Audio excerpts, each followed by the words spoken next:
With the season upon us and the playoffs looming, teams are trying to actually get into the playoffs. Is Guilford underachieving? Is Harlem really that good? The Bailey Pod top performers of the week. Who were they? And also, too, our special guest tonight, Harlem head coach Jim Morrow has his team at 5-0. As you know, what we do before we actually get into the meats and the potatoes of the show, I allow my viewers to go grab a snack, a beverage, and come on back. You don't have a lot of time, but go ahead and do it, and let's dive into this thing. Let's do it. Welcome to the Bailey Pod.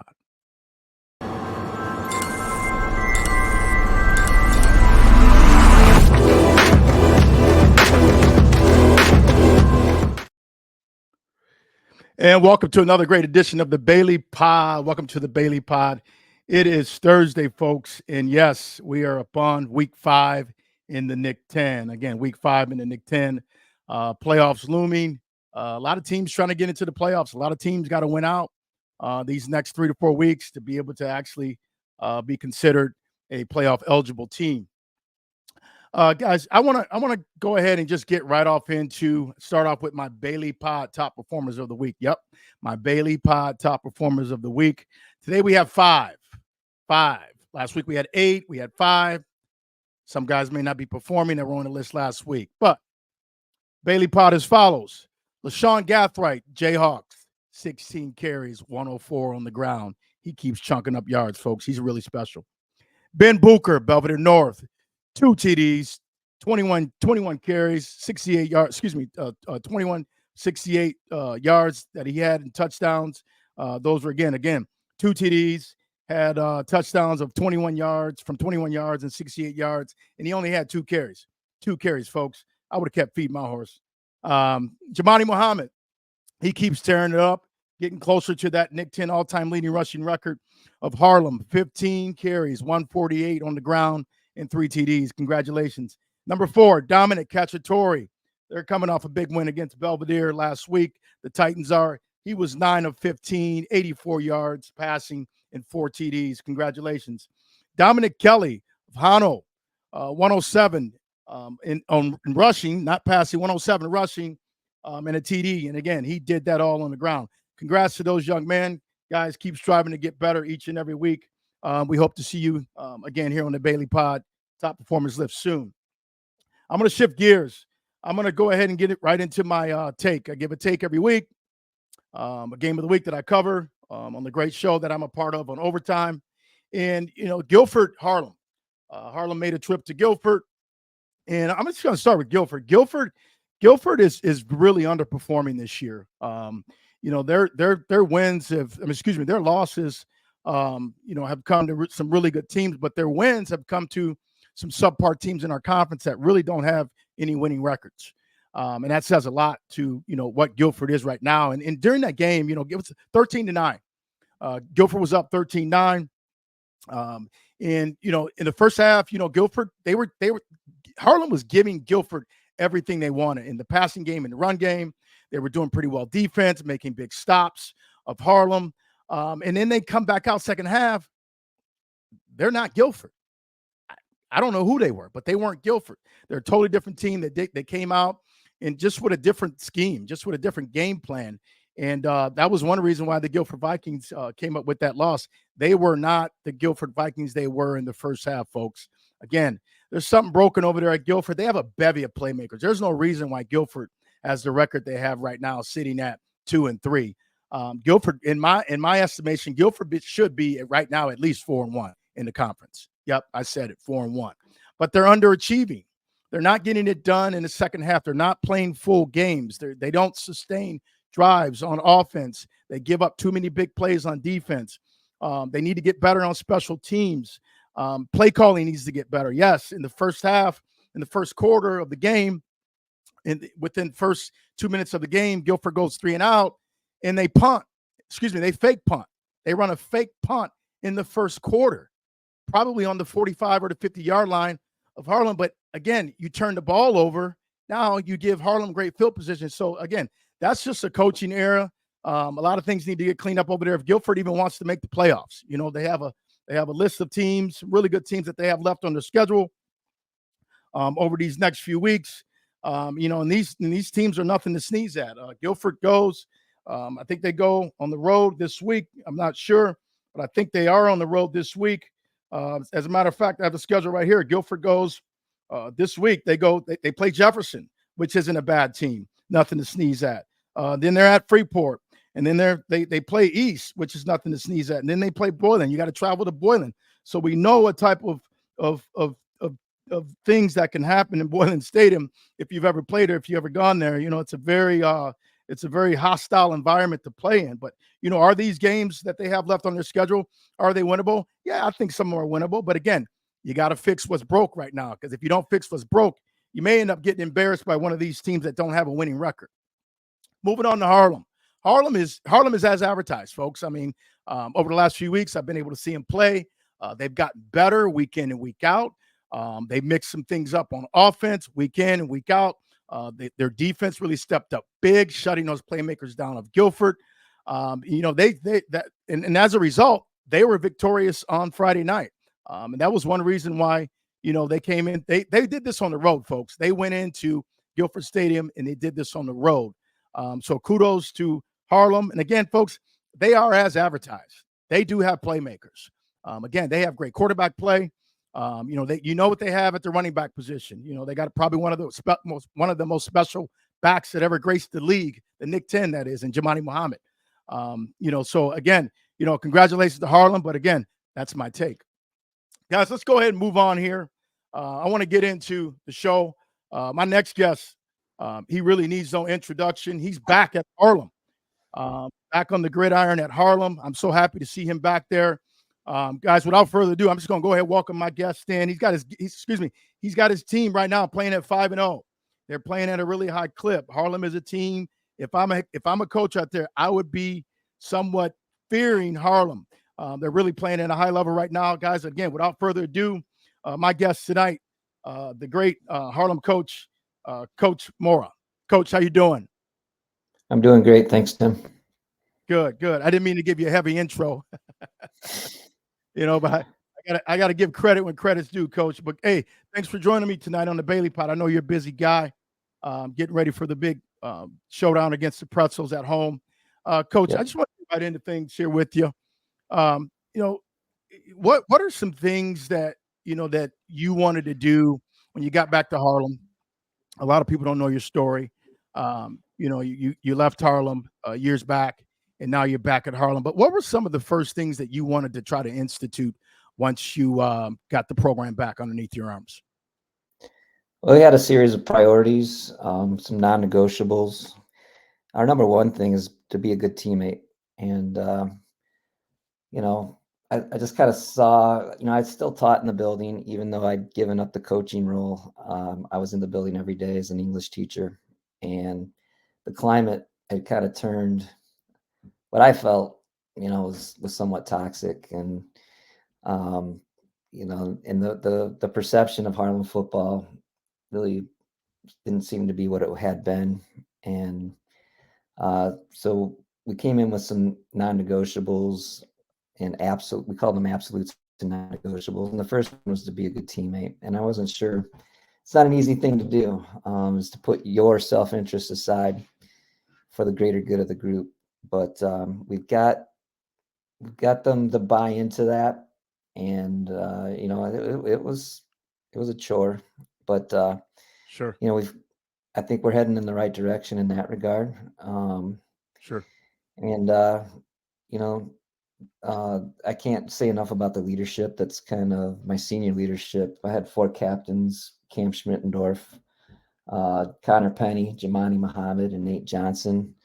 All very good players, but without them being the players that they are and the leaders that they are, I don't think I'd have very many guys following me right now. So Sure. in that transition moment, those 4 guys really stepped up and, helped point this arrow in the direction it is going. And, hopefully, we'll continue to get better every week. And I can tell that, the buy-in is there, and that's an exciting Sure. thing.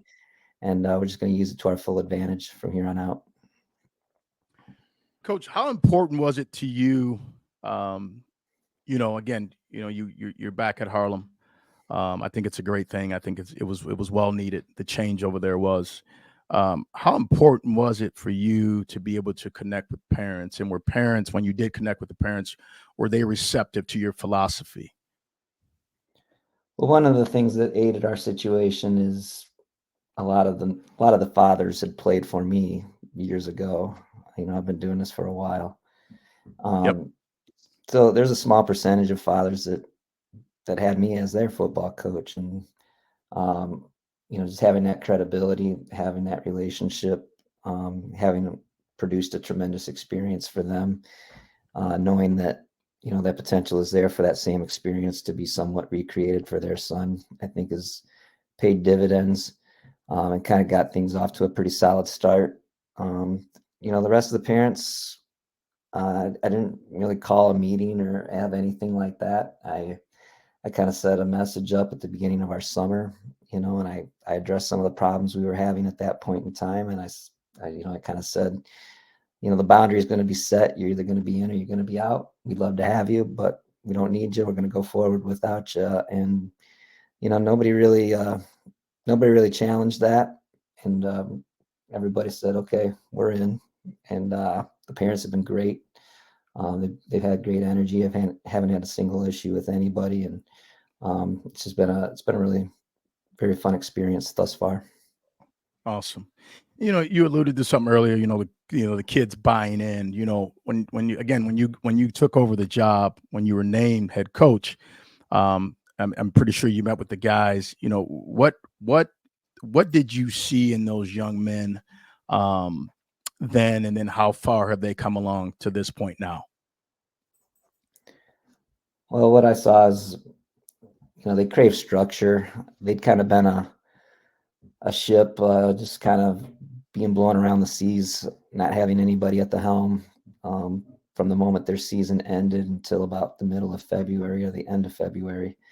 And then, a slightly bit of drama with our school board and getting me hired. But so they were just looking for some sort of stability, some sort of like, Sure. everybody else was engaged in their pre-seasons and off seasons, and they were just kind of listless. So having me step into that role, I was tried to, be pretty assertive and give them reassurance. And I think, change is hard for everybody, but I think deep underneath that fear of change is like just a wanting of some structure and where are the boundaries and Sure. where do my expectations, so I had to be pretty clear and set those early and often. And we had to make corrections along the way, but that's what patience and love and everything else that goes into coaching, the whole process involves. And we're in a very good place now. Good. So again, you just alluded to something. So you're saying right now, where you guys are right now, you're happy with the progression that you've seen over this short window that you've had with the kids that you kind of inherited. Yeah. Is that what I'm hearing you say, that you've had, where you guys are right now, you're really excited about where things are going? Our culture, yes. And schematically, as you may have alluded to earlier in your show, our guys are starting to kind of understand the nuances of what we're doing, like all the little coaching points and details. Um, you know, we struggled in a number of games, just as of late. We've had, in Auburn, we kind of were up against Auburn, but we were kind of just slugging it out with them. We weren't really making any kind of separation. Um, but we had that delay in which we had to come back and finish the next day. We made a couple adjustments on the fly, prior to that game came out. We got, we executed defensively because they were facing like a 4th and 19. We kind of knew what we would do if they came out in certain things, and we kind of drew it up for them. And we'd never done it before. They executed it. We got the ball back in the first play. We made our offensive adjustment, and Jamani took it 60 some yards to the house. So I think that was a pretty key pivotal moment, like just getting trust and understand that, oh, Sure. these guys might know something. They might have done this Right. before. Sure. And then you know, Jefferson, it was just a back and forth game. We found ourselves down at 10, by 10 with about 8 minutes to go. And, we just never faltered. I looked at my guys and said, we're going to win this game. Watch this. And just went out there and executed. And we struck pretty early on in that 8-minute sequence, and then having the ball, punching it in with about 30 seconds left to seal the deal. It just builds our confidence in one another. I'm so happy that they didn't quit fighting, because they could have. Right. And then, being down at Guilford, coming out of halftime and making, just some slight adjustments, fixing the play calling, Right. and these guys going out and executing, not losing faith. It was frustrating, Sure. especially, Jamani, you taking some shots, wasn't producing, to the level he's used to. And, he was just resilient. He trusted what we were doing, and we came back and finished strong. So all those have been really opportunities for growth, and we appreciate that for sure. Coach, I want to pivot here a little bit. I want to just dive into something real brief here. I know you guys were selected as the team that benefited from the Hononegah issue that they had, the forfeiture a couple weeks ago, and you guys were awarded the W for that game. How did that conversation go? And then also, to were you even contacted, or was your AD contacted? And if so, what was that conversation like? Because a lot of people were kind of upset that it was only one game that they had to give up instead of two or three. Um, I felt, to be honest with you, I felt it should have been maybe probably been two, but I'm not the judge. But how did that end up going to Harlem? Um, well, first of all, Harlem had nothing to do with any of the decisions made by the IHSA. We did not turn anybody in. We did not advocate for any kind of justice. Um, we were hands off. Their AD Sure. contacted us of the error. Um, we let them follow through with the process of, what they feel like they needed to do in regards to their integrity. Um, and the IHSA, this is the system that we have.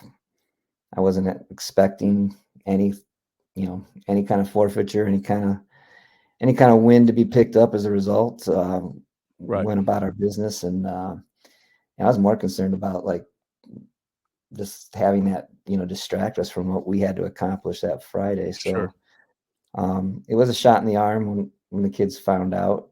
Um, just because all of their goals and, everything you've Sure. dreamed of, Sure. in regards to, Right. perhaps be in a position to win in a championship is just more, not that it wasn't in our hands, to do Right. something like that with one loss, but to have that loss erased, makes Right. that all the more real. It's what we do with it now from this point forward is really Sure. what we kind of emphasize. Like, you got all the benefits. Like, you don't learn much when you win games, you learn from your losses. So we had all the benefits of losing a game without having to lose the game. Um, and so it's a very unique situation. And, we're just kind of emphasizing, okay, what are you going to do with the opportunity? Are you going to, are you going to drop your guard and come out and practice lousy and not be detail oriented and leave yourself susceptible to getting beat by one of these very competitive teams? I mean, there's so much parity in the league right now. It's anybody can beat anybody, I feel. And then Yeah. I would agree. or are we going to take advantage of it? Are we going to make sure we do everything in our control to put ourselves in position to win these dog fights? Because I think Right. we have a chance in every one of them. But if we don't play well because we didn't practice well, I Right. said, you're gonna experience a thing we call regret. And, it Well said. depends on how much you want to risk with that. Rest. But Well they've said. responded well. We've had great practices. The intensity has definitely picked up, and I feel like they understand the urgency of the moment. So, I'm quite quite satisfied with how things have been and were handled. And like I said, like we weren't expecting any kind of grace in regards to having a loss Right. eliminated. Hononegah was a better football team, um, and it's a mistake that you know I think they wish they hadn't made, and Right. and Right. I feel for them. Right. So, Coach, do you think that when the guys got the news, obviously coaches got it first, I'm sure, but your guys got the news, what was their attitude, and then also too, you alluded to something earlier. You said that it was like a shot in the arm for them because of some of their individual goals, and I get it. Everybody wants to go undefeated in the conference, and it's tough to go undefeated as well as But what was it? What type of response did the kids give you, once you gave them that news? Um, well, they had heard it well before I gave it to them, because Oh, we broke practice, I think on a Tuesday night, and I think 10 minutes later, everybody on Facebook knew. Uh, right, and so, I just kind of let it simmer. We went through the whole school day. I didn't say much about it. I didn't acknowledge it. Not that anybody came and asked me, but we did talk about it briefly before the start of practice, and then I don't think we've really talked about it since. We just talk about let's get this next one here on this Friday night. That's the only one that matters. And all this feels great, but it's gonna suck. If right, we don't do take right, care of business every Friday. So put right. ourselves You in the got to best respond. position to do that. For sure, for Sure. sure. Coach, let's move on. Let's talk about Yeah. Friday night here for a little bit. I was at that game, and you alluded to something earlier. How the improvement that you guys have made, since the Auburn game and the game there after Auburn. And I've seen you guys play 3 times this year. I think you guys have made some really tremendous progress, not just on one aspect of the game, but in all 3 phases of the game: special teams, offense, and defense. And as if you look at the stats here, you know, Guilford had 249 total yards. You guys had 312 total offensive yards. They had You guys held them to 76 yards rushing. You guys you guys had 170, if I'm correct, on the ground. And then passing wasn't too far off either. What's the young man's name for you? Johnson had 142 passing. And then you look at what the young man from Guilford did, 173 in the air. you know, as you were looking at the film and then looking at these stats here, and I know a lot of coaches don't get really caught up in the stats. They just watch the film. Did we execute? Did we execute? You know, I was there, so I can ask you this, but was it due to really Harlem's execution that determined the actual outcome of this game? I know you guys made your adjustments at halftime, and the kids came out a little bit more excited, a little bit more zeal, play with a little bit more fervor. You know, again, as I look at these stats here, but I go back and watch the film. Guilford had drop balls, they had penalties, they had some other turnovers on offense that they actually had, and then you guys, what I saw, you guys capitalized on some of their actual mishaps. Can you speak to that a little bit? Because again, if I don't know football and somebody else looked at these stats, they'd be like, okay, well, what was the score? And you go back and you look at the score. The score was 30-13. Can you speak to how you guys were able to adjust at halftime, and then also to, just you guys' level of execution compared to Guilford's? Um, you know, adjustment wise, I don't think we have the capability of doing too much in the 20-minute halftime that we have and the one whiteboard marker that we bring on the road. But I did reframe our play calling a little bit, and I took a responsibility for our slow start. There's a lot of things that I thought we would take advantage of, and I was really concerned about the play of their defensive ends. I felt like we really didn't match up well, and they were athletic and aggressive. We were undersized, and so we tried to do some things, but they were kind of some predictable things, and that put our guys in bad spots. And so I was more disciplined and focused coming out on what we needed to do. We did change up just, a couple blocking schemes perimeter wise and off tackle that we thought would help us. And the kids came out and executed those, and I think all the credit's got to go to the player. I'm not So, I don't get any kind of accolades or asked to be right, on Tim Bailey's podcast if I don't have good players. So right, um, right. I good agree. players, good players help, and the fact that they're Sure. so coachable and have such good attitudes and respond. It's just blessings, in regards to being the head coach for those guys. So, Right, um, special team wise, we had a we kind of had a miscommunication on the opening kickoff, and but we corrected that the rest of the game, and it felt like every time we kicked off, we won that rep.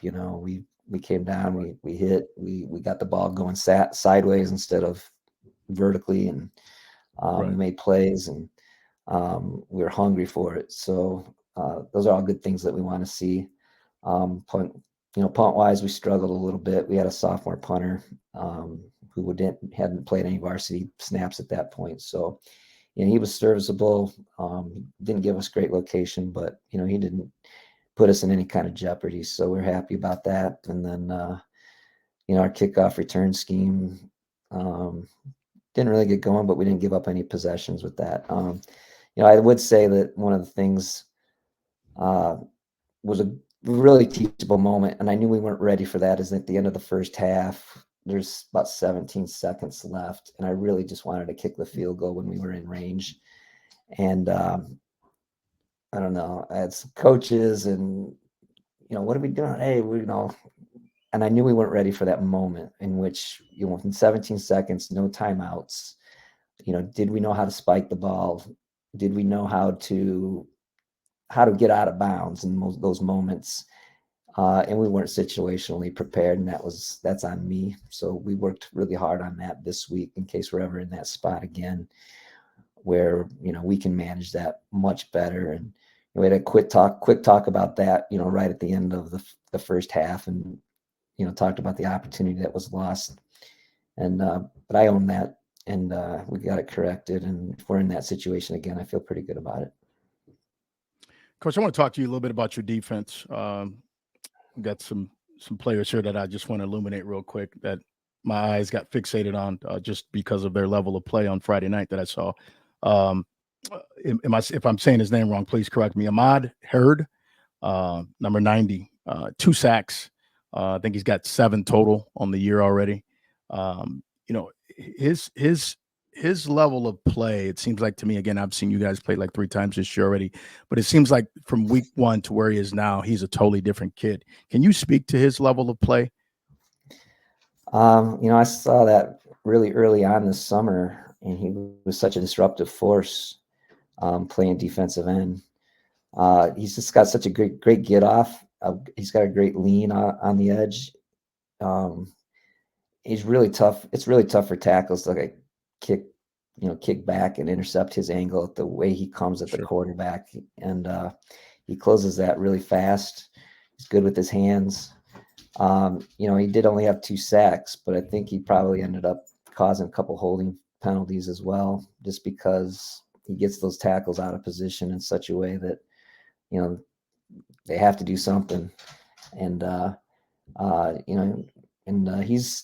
he had a really good game. He's having a really good season. He's one of the quietest people you'd ever meet. But he's got that motor that Right. won't shut off, and he can come around that Right. edge. He does probably need to work a little bit more on, not getting so deep sometimes if it's not a pass play. You don't want to make yourself susceptible to the trap and things that that can happen to you in the run game. But he's taking that on, and he's working at it every day, and we feel very good about his progress. You guys did a great job, just really flushing Weber of Guilford out of the pocket, making it really tough for him to be able to, connect with his receivers. I call that, when quarterbacks are set up in the pocket and all of a sudden they get that they're under duress, they have to leave the pocket, they have to escape. And you guys made it really hard for Guilford from what I saw You made it hard for him to really set his feet and be able to make, those throws that he's actually accustomed to making. What do you say to your defensive effort for that? They were tremendous. They got after it. We two gap the nose all night long. It's not something we normally do, but that was effective. Isaiah Dozie Coleman, number 70, he was a problem as well, and our guys is being disciplined. One of the things that was really hard in this transition for the kids, especially our defensive backs, was they used to run just entirely man schemes, like everywhere. That's all they knew how to do, and that's all they wanted to do when we got them in camp in the summer. So um, we're very low percentage man team now. We're a zone team, and the fact that they're starting to buy into being a zone player, understanding that they can still have eyes on the ball and still drop and understand how to play with one another instead of being isolated. Uh, helps cover up those receivers. And as a result, our corners having a really good year. We have a sophomore, Jackson Cook, who's Jackson Cook. Yep. He's blessed, number 11. He's blessed with all kinds of athletic ability. And if you knew anything, he was next on the list. Yep, he yeah, was if you next know on the anything list. about his dad was an old Auburn Yep. high school player, Billy Cook. He's our DB coach, and so he gets to coach Jackson. Jackson, he's just having a tremendous year. I think he's got 6 interceptions. Sure. Yep. And I don't think that happens in man. Maybe it does, but the zone and just his ability to break on the ball and still have these guys supporting the run game because that's what we need them to do. It's been good. They continue to get better at it.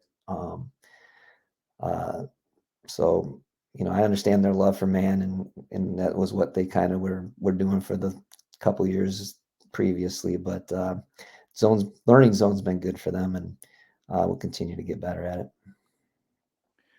As you illuminated Cook just a second ago, and Jackson Cook, and his level of play. It seems like each and every week continues to just heighten and heighten and heighten. Every time I come out to see him play, he's always getting a pick. Now you guys are playing him on offense. He's doing a really good job on both sides of the ball. How pleased are you since you've met him? At camp, how pleased are you with his progression? I'm very pleased. Even having been friends with Billy for so long, because Billy had coached with me when Jackson was just really small, and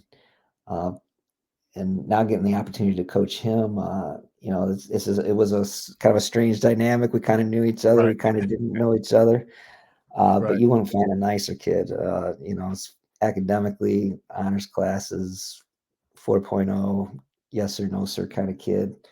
Uh, he does everything the right way for sure. And he his confidence, we didn't know what was going to happen. He started like all our sophomores did, started as sophomore players. It was a total reset, and you had to earn your way up to the varsity if you had that kind of ability. You were going to be given the opportunity, and he took the most of it. And he came in, and from day one, he just,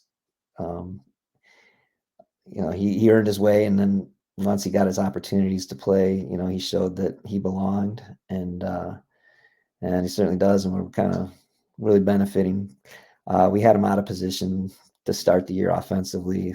We had him kind of as a running back, but we saw right away that wasn't a good fit. So he's made the transition to receiver. It's kind of hasn't been immediate, but in the last few weeks, it's really, really come on. He's a smart kid. And, Yeah. we're finding ways to get him the ball a little bit, and he's making the most of it.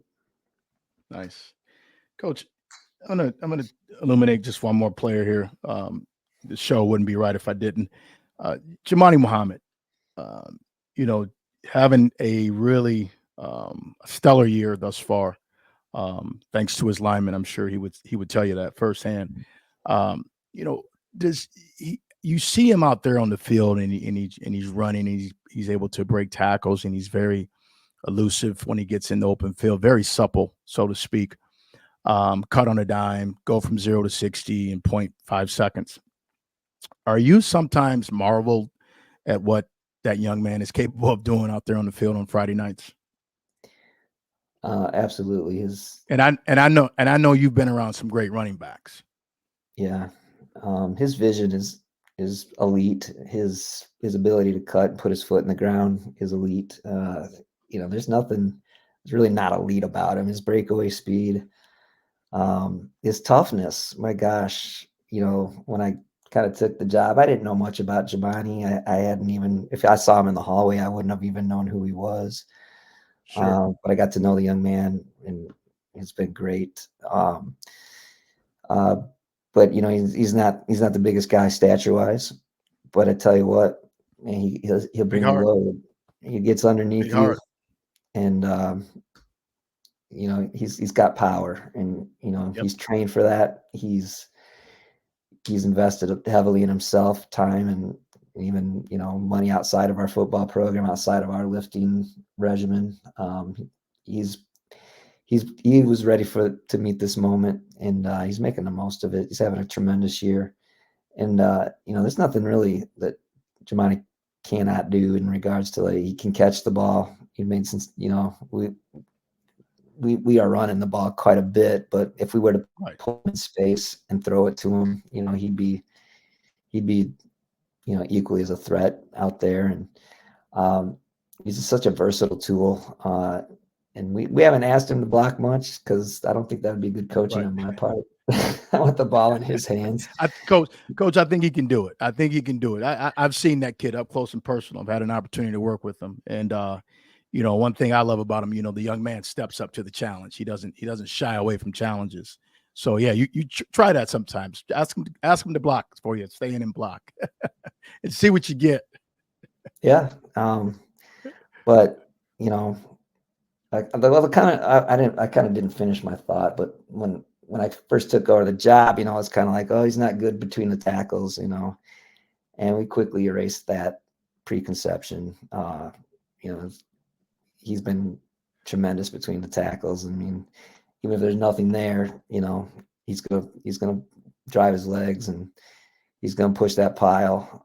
He's had a couple goal line runs where he had one against Guilford. Actually, we ran like an ISO on the goal line, and there's really nothing there, but 2 yards later, he's in the end zone. So, um, he's a weapon for sure, and he helps everybody be productive. If we Right. throw, it's probably Right. because we faked it to Jemani, and everybody's eyes are looking at him, and we got guys behind. So, um, he is the straw that stirs the drink for sure.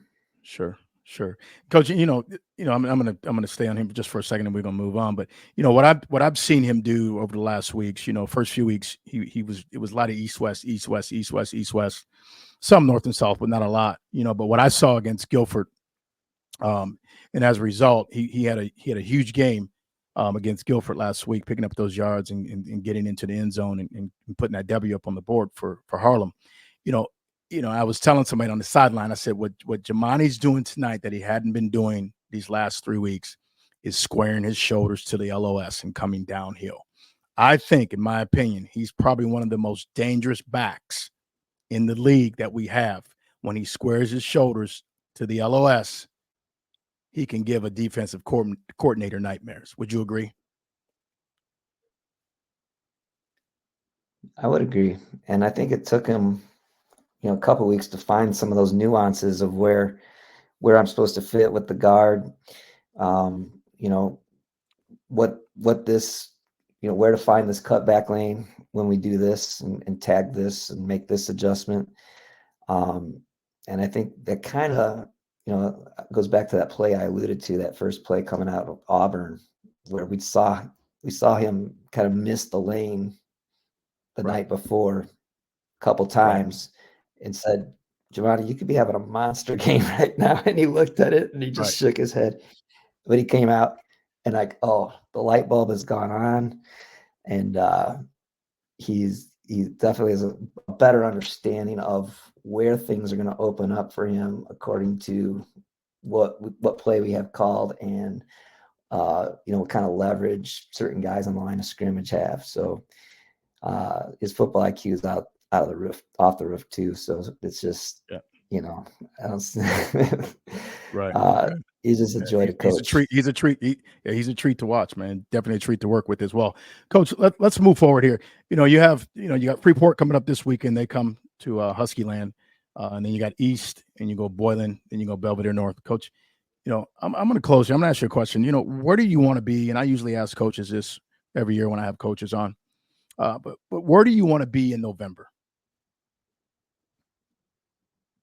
I don't think about November, and that's the honest answer, Tim. Okay, I'm solely fair focused enough. on just the next game. Like Sure.